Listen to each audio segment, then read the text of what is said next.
संजू की शादी किरण नाम की लड़की से हो जाती है। लड़की खूबसूरत होती है और एक अमीर घर की लड़की होती है।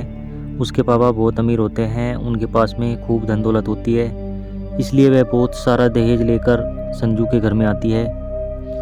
लेकिन शादी के बाद में 1-2 महीना ठीक ठाक रहती है, लेकिन उसके बाद में उसके नखरे बढ़ने लगते हैं और वह दिन पर दिन उन सब की बातों को टालना शुरू कर देती है और अपनी मनमानी करती है, क्योंकि उसको घमंड होता है अपने दहेज का, जो वह इतना सारा दहेज अपने साथ में लेकर आती है।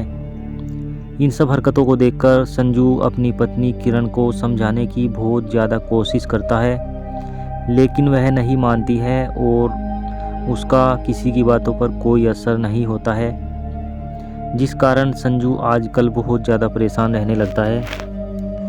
लेकिन संजू के संस्कार बहुत अच्छे होते हैं। वह अपनी पत्नी किरण को कुछ भी ज़्यादा गलत नहीं बोलता है और उसको कोई प्रेशर नहीं डालता है, और हाथ लगाना तो बहुत दूर की बात है। वह उसको प्यार से और बहुत अच्छे से समझाता है कि वह ऐसा मत करे, उसकी ये बातें बिल्कुल भी अच्छी नहीं हैं उन दोनों के रिश्ते के लिए, और वह उसकी ज़रूरतों को भी पूरा नहीं करती है, क्योंकि शादीशुदा लाइफ में जो भी फीलिंग्स होती है इंसान की, उन चीज़ों के लिए भी उसको उससे रिक्वेस्ट करनी पड़ती है, तब भी कोई फ़ायदा नहीं होता है। तो इन सब चीज़ों को देख करके संजू दिन पर दिन काफ़ी परेशान और बुझा सा रहने लगता है। और संजू एक स्कूल में मास्टर होता है, वहाँ पे पढ़ाई करता है। तो वहाँ पे एक मैडम होती है जिसका नाम मधु होता है।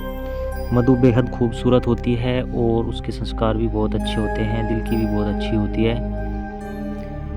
तो वह उसको बहुत ज़्यादा प्यार करती है, उसकी केयर करती है, और उसे कुछ महसूस होने लगता है कि संजू के साथ में कुछ भी अच्छा नहीं हो रहा है, कि संजू की लाइफ में कुछ ना कुछ तो प्रॉब्लम है। वह एक दोस्त होने के नाते उससे पूछने की बहुत ज़्यादा कोशिश करती है, लेकिन संजू उसे कुछ भी बताना नहीं चाहता है। वह अपने घर की बात बाहर किसी को नहीं बताना चाहता है, लेकिन मधु के ज़्यादा पूछने पर और उसके प्रेशर करने पर वह उसको बताता है कि उसकी लाइफ में उसकी सबसे बड़ी प्रॉब्लम उसकी पत्नी बन गई है। वह उसकी बातों को नहीं मानती है और उसके मम्मी पापा और उसकी बहन की भी रिस्पेक्ट नहीं करती है। पूरा दिन सिर्फ फ़ोन चलाती है, रील बनाती है और अपनी घर वालों से, खासकर अपनी मम्मी से बात करती रहती है, जो कि बिल्कुल भी अच्छी बात नहीं होती है। जिस घर में उसको हमेशा रहना है, उस घर के बारे में तो बिल्कुल सही नहीं सोचती है और सबके साथ में बदतमीज़ी से बात करती है। यही वजह है जिसकी वजह से उसकी खुशियाँ उमड़ गई हैं और वह काफ़ी परेशान रहने लगा है।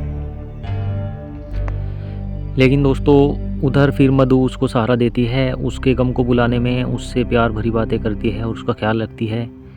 वैसे समाज के हिसाब से लोग गलत बोले, लेकिन हमारे हिसाब से तो ऐसी औरत बहुत अच्छी होती है, क्योंकि वह उसको ऐसे समय में सहारा दे रही है जब वह काफ़ी परेशान और टेंशन में था।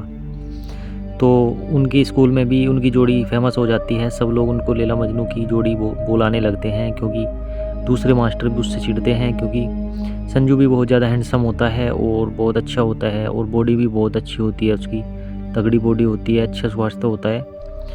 तो इन दोनों की बहुत अच्छी जम रही होती है आपस में। दोनों एक दूसरे की फीलिंग को समझते हैं और आपस में सारी बातें शेयर करते हैं, लेकिन दूसरे लोग इनसे चिढ़ने लगते हैं। और दोस्तों, इधर संजू के घर में उसके मम्मी पापा इन बातों को लेकर बहुत ज़्यादा परेशान रहने लगते हैं और बहुत ज़्यादा टेंशन में आ जाते हैं, क्योंकि अभी एक ही उनके लड़का होता है, उसकी शादी करी है, मतलब इतनी खुशी के साथ में कि घर में बहू आएगी, सबका ख्याल रखेगी और सबकी केयर करेगी। लेकिन वह बहू ऐसी आ जाती है कि उनको अपनी जो मतलब दहेज लेकर आई है उसकी धमकी देती है कि मैं दहेज लेकर आई हूँ, तुम्हारा कर्जा उतार दिया, मतलब ऐसी चीज़ें होती हैं। तो संजू के मम्मी पापा बहुत ज़्यादा परेशान रहने लगते हैं। वह टेंशन में रहते हैं कि उनके घर का क्या होगा, मतलब उनका लड़का उदास रहता है, पता नहीं क्या होगा, कैसे होगा।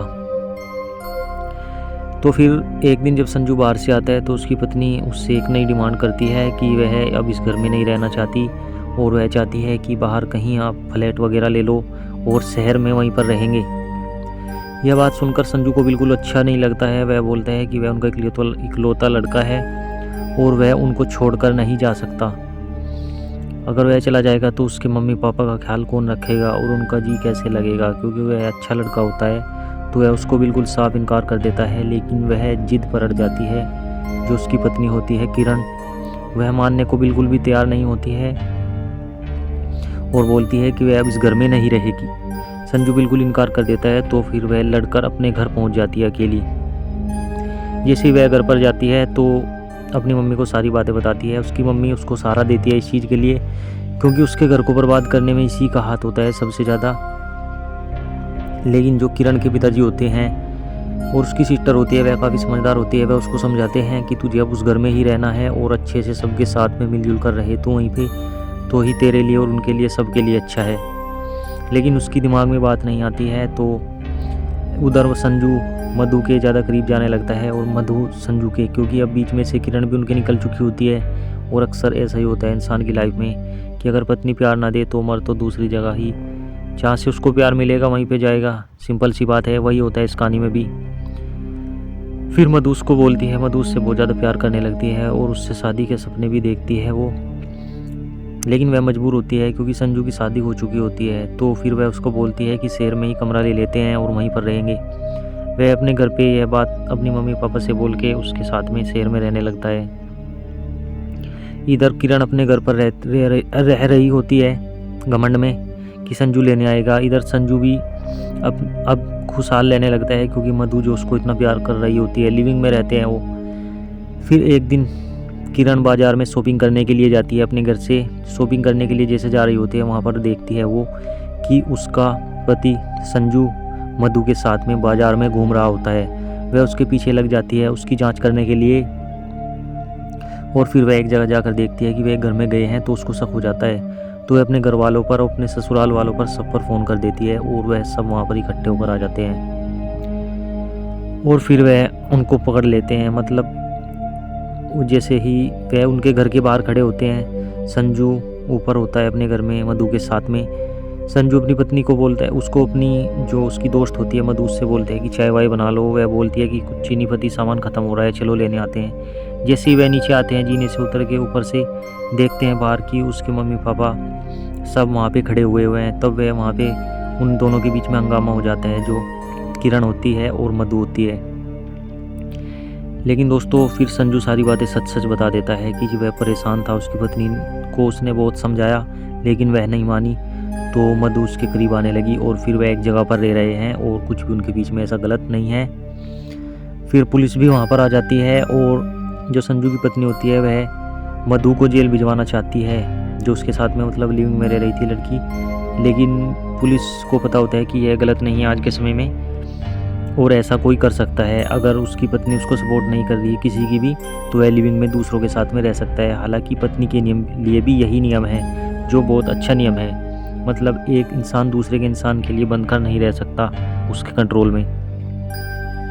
तो दोस्तों दहेज के चक्कर में ऐसी बहू से शादी मत कर लेना, वरना ज़िंदगी ख़राब हो जाएगी आपकी। किसी गरीब लड़की से शादी कर लो, कोई दिक्कत नहीं है। दहेज ना मिले तो कोई दिक्कत नहीं है, सिर्फ कपड़ों में, एक जोड़ी कपड़ों में लेकर आओ अपने घर, कोई प्रॉब्लम नहीं है। लेकिन लड़की अच्छी होनी चाहिए, संस्कार की, आपकी इज्जत करे, आपकी रेस्पेक्ट करे, आपकी फीलिंग को समझे, आपसे बहुत ज़्यादा प्यार करे, तो वही सबसे अच्छा है। वरना आप फिल्म देख सकते हैं जा कर के, जो इस सबक फ़िल्म है, और नाम अच्छा टेका है इसने, मतलब डायरेक्टर ने फिल्म का। तो थैंक यू सो मच, जाकर आप वीडियो को ज़रूर देखें।